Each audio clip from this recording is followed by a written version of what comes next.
Cette séquence 4 sur l'exil nous permet d'aborder toutes les notions cruciales dans votre programme en lien avec l'argumentation. Alors, en bilan de séance 1, on a pu voir après l'étude du texte de Victor Hugo que Victor Hugo, dans cet extrait qui traite de l'exil, a recours au registre lyrique puisqu'il s'appuie pour parler de l'exil sur son expérience personnelle, sur son expérience propre. Donc c'est un texte de registre lyrique dans lequel l'auteur livre une partie de ses émotions. Mais c'est également un texte de registre pathétique parce que l'auteur, à travers le ton qu'il emploie, les procédés que vous avez étudiés, nous fait compatir pour le sort des exilés auxquels il appartient. À partir de là, c'est l'occasion d'introduire de nouvelles notions.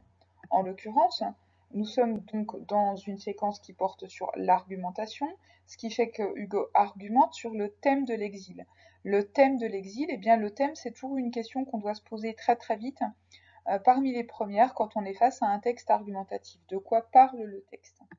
Deuxième point important dans les notions nouvelles, la thèse de l'auteur. Effectivement, on doit toujours s'interroger sur le fait de savoir quel est le point de vue que l'auteur défend dans son argumentation, qu'est-ce qu'il cherche à faire passer comme idée, quel est son objectif, à quoi cherche-t-il à nous faire adhérer. En l'occurrence ici, eh bien, Hugo cherche à nous faire passer l'idée suivante, l'idée selon laquelle l'exil est une punition douloureuse, une punition dont souffre l'exilé.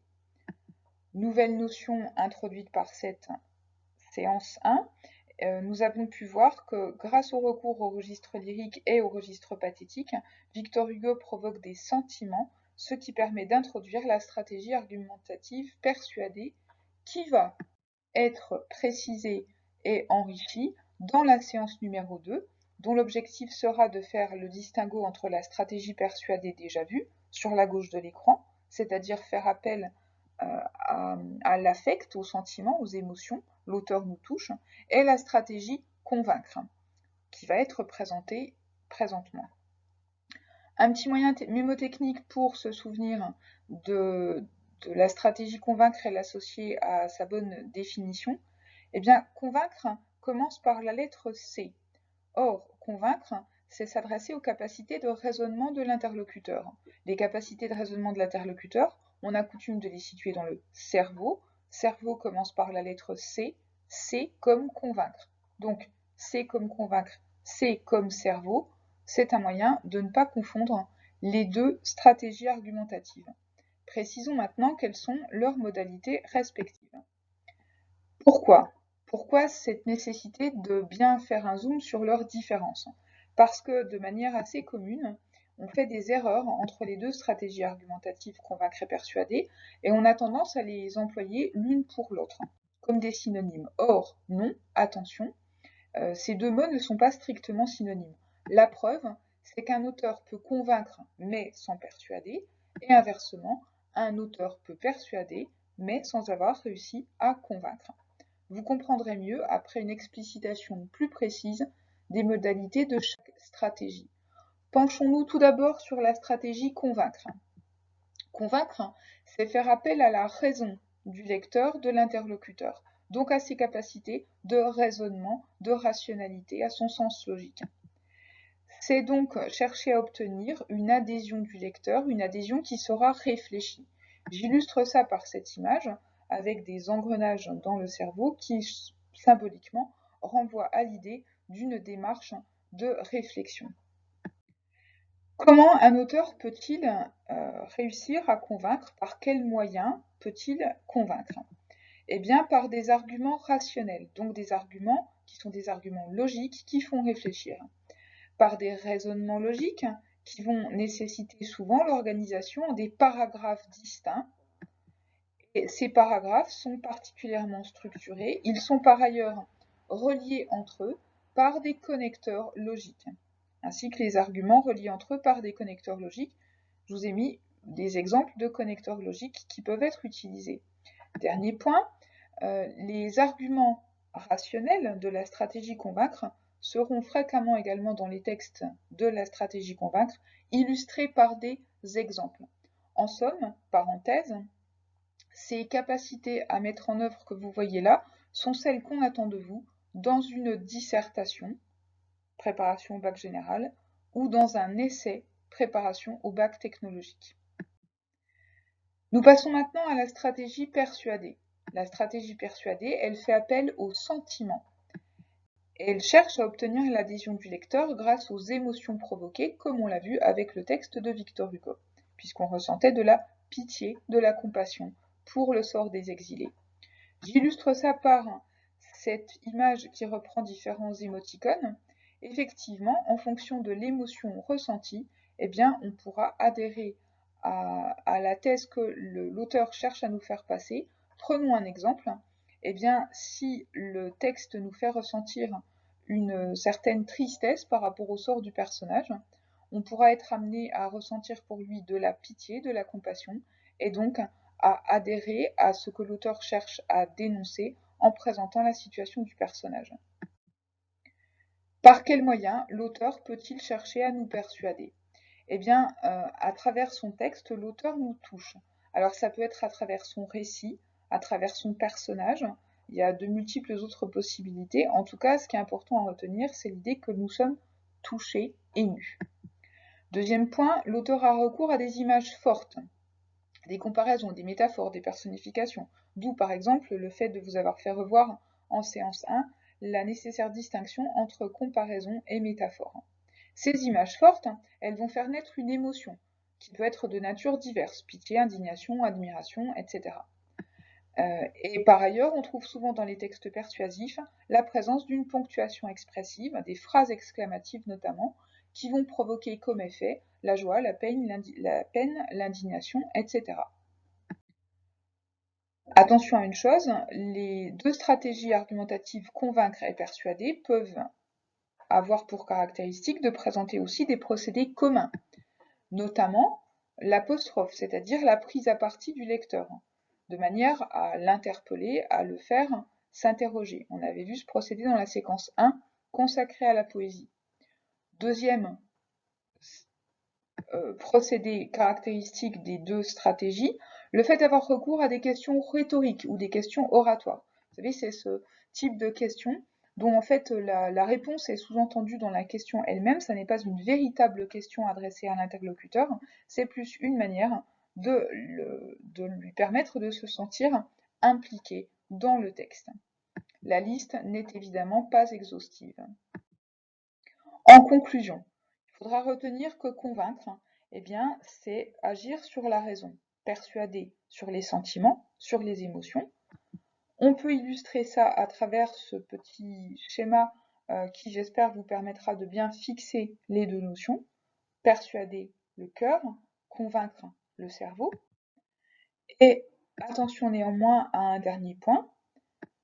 Convaincre et persuader sont certes deux stratégies argumentatives différentes, néanmoins ce ne sont pas deux stratégies que l'on puisse opposer. J'entends par là que ces deux stratégies argumentatives sont absolument complémentaires, puisque un même auteur peut avoir recours aux deux stratégies dans un seul et même texte. Nous passons maintenant à un exercice d'application qu'on va faire ensemble. Je vous ai mis sur le côté à gauche de la diapo un extrait de la fable Le corbeau et le renard, le début de la fable précisément. En l'occurrence, ce texte appartient donc au genre de la fable, qui est un genre littéraire qu'on rapproche de la poésie, mais qui peut aussi s'écrire en prose. Deuxième point, deuxième question à se poser, argumentation directe ou indirecte. Alors, là, je vous rassure, c'est juste l'occasion d'introduire cette notion qui fera l'objet d'une séance suivante. Donc, pour introduire cette notion, ici, nous sommes face à un texte, retenez-le bien, qui relève de l'argumentation indirecte, c'est-à-dire qui passe par un court récit fictif. L'auteur, effectivement, invente des personnages, une situation fictive, pour s'adresser à son lecteur. C'est de l'argumentation indirecte, il faut décoder l'implicite. Je reviendrai sur ce point ultérieurement. Quel est le thème du texte? En l'occurrence, la thématique de la flatterie, ici illustrée par la relation entre deux animaux et l'attitude du renard. Néanmoins, bien sûr, vous aurez compris que la thématique permet ici d'interroger des comportements humains derrière les animaux. La thèse, ici mise en avant. C'est le fait que la flatterie peut permettre d'influencer autrui et d'arriver à ses fins. Quel est l'objectif du renard dans ce texte? L'objectif du renard, c'est de récupérer le fromage. Or, pour arriver à cet objectif, pour donc arriver à ses fins, eh bien, il va faire usage de flatterie à l'égard du corbeau, ce qui va lui permettre d'influencer son interlocuteur. On se pose la question de savoir à quelle stratégie argumentative a recours le renard. En l'occurrence, c'est la stratégie persuader. Alors, comment est-ce qu'on peut prouver cela? Par différents procédés qui apparaissent en couleur. Premier procédé, le renard fait des compliments au corbeau. Grâce aux mots joli, beau, eh bien vous avez ici deux termes mélioratifs qui montrent bien l'usage de termes qui appartiennent au monde de la flatterie. Ensuite, en rouge, écrit en rouge, le renard a recours à une métaphore quand il s'adresse au corbeau. Vous êtes le phénix des hôtes de ces bois. Dans cette métaphore, le comparé est le corbeau, le comparant le phénix. Le phénix, c'est-à-dire une créature mythologique qui renaît éternellement de ses cendres et qui est particulièrement spectaculaire et qui suscite l'admiration. Donc c'est un compliment très appuyé que livre ici le renard, ce qui vient soutenir l'idée de la flatterie et ce qui vient soutenir l'idée de faire appel au sentiment. Le troisième point, eh bien, l'auteur, ici La Fontaine, a également recours à une ponctuation expressive pour bien souligner l'intensité que le renard met dans la façon dont il s'adresse au corbeau, à travers les deux points d'exclamation qui viennent suivre les mots mélioratifs joli, beau, qui sont censés montrer par là son enthousiasme, son implication dans cette argumentation persuasive. Autre point, eh bien, le recours à la métaphore qui associe le corbeau à un phénix relève de l'hyperbole, puisque c'est évidemment une exagération. Le corbeau est un simple oiseau, relativement banal. Le fait de l'associer au phénix est une manière d'appuyer, de souligner le trait, d'exagérer les choses. On peut donc maintenant s'interroger sur l'effet provoqué par ce texte sur le lecteur. Eh bien, ce texte aura pour effet de nous faire rire en quelque sorte de la naïveté du corbeau. Or, le rire est bel et bien une émotion, ce qui nous rattache, si besoin était, encore une fois, à la stratégie argumentative persuader. Donc, non seulement ici le renard persuade le corbeau, mais La Fontaine persuade son lecteur du message qu'il veut nous faire passer en nous faisant rire de cette situation. Deuxième exercice d'application. Cette fois-ci, vous avez, en termes de genre, affaire à un texte qui relève d'une interview. C'est donc un texte qui appartient au domaine de la presse, qui est un genre non littéraire. L'argumentation ici est une argumentation directe, puisque Jean-Yves Cousteau s'implique à travers la citation « Depuis ma naissance ». Il s'appuie donc sur son expérience personnelle, non pas pour susciter des émotions, on le verra plus tard, mais pour amener un exemple. Cette implication personnelle de l'auteur, elle est caractéristique de la stratégie d'argumentation, de la forme argumentative directe, dans laquelle l'auteur prend clairement position sans se cacher, sans se dissimuler derrière une fiction ou des personnages. Ici, c'est Jean-Yves Cousteau qui parle explicitement et qui assume ses propos. Quel est le thème de ce texte? Facile, l'écologie. La question est posée par l'intervieweuse dès le début. La thèse ici abordée par Cousteau, elle est elle est évoquée à la fin. Le but de Jean-Yves Cousteau dans cette interview, c'est de faire adhérer le lecteur de la revue Elle à l'idée que l'écologie est une nécessité pour léguer aux générations futures une terre où l'on peut vivre de façon satisfaisante. Alors, à quelle stratégie argumentative Jean-Yves Cousteau a-t-il recours? Ici, il s'agit de la stratégie convaincre. Comment peut-on la prouver? Comment peut-on illustrer le recours à cette stratégie? Par quel procédé? Vous remarquerez tout d'abord que la thèse, on en a parlé il y a quelques instants, est énoncée, en l'occurrence, à la fin de la deuxième question. C'est ce qui apparaît en vert, léguer aux générations futures une terre où il fera bon vivre. Voilà le message que Jean-Yves Cousteau veut faire passer au lecteur de l'interview. Deuxième point, en bleu, eh bien, Cousteau, dans sa réponse à la première question, a recours à deux arguments. Premier argument, il va falloir se décider à partager. Deuxième argument, il faut s'attaquer à la surpopulation. Par ailleurs, ces arguments, comme on l'a vu dans la définition, sont structurés, c'est-à-dire qu'on trouve des articulations logiques qui permettent de détecter l'organisation du propos. Le premier, le deuxième. Nous avons donc des arguments qui sont classés, ce qui permet de faire réfléchir le lecteur et de poser les idées une à une par ordre d'importance. Autre point, une argumentation qui fait appel à la conviction et donc à la stratégie convaincre a recours souvent à des exemples. En l'occurrence ici, vous voyez que dans le passage, tout ce que j'ai fait apparaître en vert, eh bien, sont des exemples qui viennent illustrer chacun des arguments. L'argument sur la nécessité de partager, eh bien, elle est évoquée à travers l'exemple du Mexique, des migrants mexicains qui vont aux États-Unis ou bien des migrants africains qui vont en Europe. Le deuxième exemple, qui évoque l'accroissement de la population mondiale, il vient étayer l'argument qui précédait, qui soulevait le problème de la surpopulation. Dernière question, on s'interroge sur les effets sur le lecteur.